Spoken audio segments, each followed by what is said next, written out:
Krásny, pokojný a mierový deň vám želáme. Tento mimoriadny, spirituálny, láskou a pokojom naplnený deň. Na Zlatom ostrove, takzvanej Ukónie, sedíme pri mimoriadne starom strome našich predkov, starých Slovanov. Dnes, v tento vzácny deň, kedy by sme vám chceli odovzdať niekoľko odkazov a našich prežívaní z tohto vzácneho miesta, kde je jeden z najstarších stromov chránením UNESCO. Je to takmer 1000 rokov starý platan, ktorý zasadili naši otcovia, Slovania, a prišli na toto územie a všade, kam prišli na nové miesto, zasadili jeden z takýchto vzácnych stromov. Takže dnes sedíme pod jeho obrovitánskou korunou a spájame sa s jeho energiou, s gnómom, hlavným múdrcom tohto stromu, pretože je to živá bytosť, má obrovské korene, siahajúce niekoľko metrov do šírky, do diaľky, a cez svoje korene sa spája s všetkými ďalšími stromami a koreňmi po celej planéte. Vieme, že všetky stromy sú živé bytosti, predávajú si cez korene svoje informácie a vlastne cez svoje korene a masívne telo vedú energiu Zeme hore do nebies a tak vytvárajú kanály energie, večnej, tečúcej, živej energie medzi nebom a zemou, ktorú my ľudia môžeme do seba absorbovať, a tým, ak požiadame túto bytosť, môžeme sa s ňou spojiť a prevziať od nej túto živú silu, ktorá je mimoriadne liečivá, má pamäť a odovzdávam všetky potrebné informácie a stane sa vašim sprievodcom medzi nebom a zemou a oživí váš životný kanál energie, ktorý prechádza každou ľudskou bytosťou presne stredom nášho fyzického tela a prepája naše nebo so zemou cez naše srdce, portál lásky, bezpodmienečnej lásky, z ktorej sme všetci zišli. Takže sme sa tu, my dve duchovné sestry, posadili, aby sme poprosili v mene vás všetkých o mier, lásku a hojnosť na celej tejto zemi, ktorá bola presne pre tento účel stvorená. Je tým skutočným rajom, ktorý bol v pôvodnom božskom pláne stvorený, a my ho žiaľ nežijeme. Ešte stále je tu dosť bytostí z druhej strany a z iných svetov, ktoré k nám prenikajú a pokúšajú sa akýmkoľvek spôsobom zastaviť vývoj, transformáciu zeme a vedomia ľudských bytostí, ale všetká ich snaha je zbytočná, pretože základný vesmírny zákon je zmena, a to platí pre všetky planéty, všetky dimenzie, všetky galaxie, a vývoj a zmena sa nedá zastaviť. Tu môžu a musia rešpektovať všetky bytosti, či už sú z našich alebo iných svetov. Takže sme prišli v mieri požiadať o to, aby táto planéta bola zachovaná pre večný život, lásku a hojnosť. Budem rada, keď aj moja sestra sa podelí s odkazom pre vás a prenesie na vás informácie z tohto starého mudrca, gnóma a ďalších sprievodcov, ktorí žijú v týchto korunách tohto obrovského večne živého stromu života. A aby sme vám pripomenuli, že tá nová zlatá doba je už tu. Len o tom neviete. Zahmlievajú sa informácie, sa vám nedostávajú, stále na niečo čakáte a pritom zlatá nová doba, nový vek je tu. Jediné, čo musíme robiť, je ho žiť. A teraz odovzdávam slovo. Takže dobrý den, vážení všichni, milované sestry, milovaní bratři, milované bytosti a milovaná láska na zemi.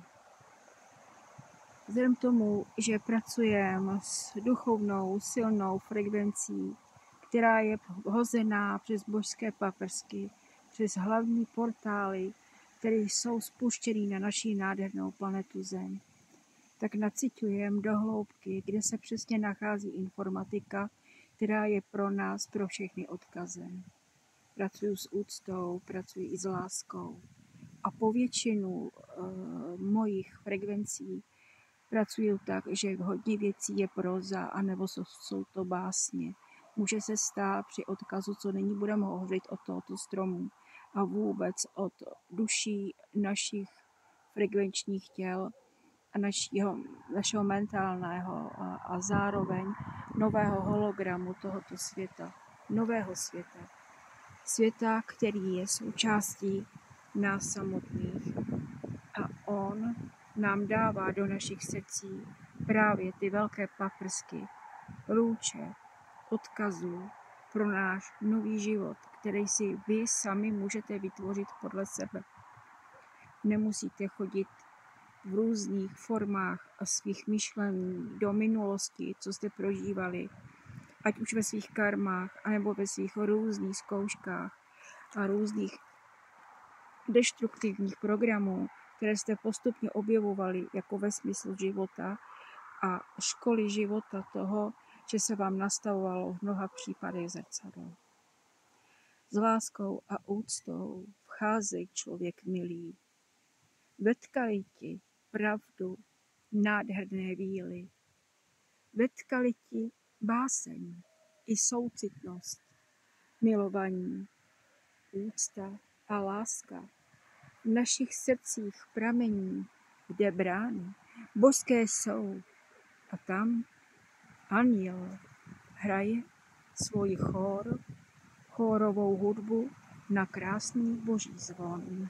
Oproti anděl přichází, v ruce má, on harfu dřímá, hraje tón C, potom E a potom znova F, vyšší F, vyšší srdce aktivuje souladnost hierarchií, propojuje vyšší forma z hlasu svého, proniká člověk do srdce tvého. Vnímej, dívej se, naciťuj. Hle, člověk milý, aby s tebou mohli tancovat právě ku konské víly. Aby si pochopil, že tu v Narnii byl kdysi dávno sfilmován film jako podobenství hvězdnou chvíli. Neb na nebi je země tvá a země na nebi je ve tvých cestách člověk protkaná. Dívej se a miluj, otvírej srdce své a spojuj těmnými vlákny srdce své do všech stran.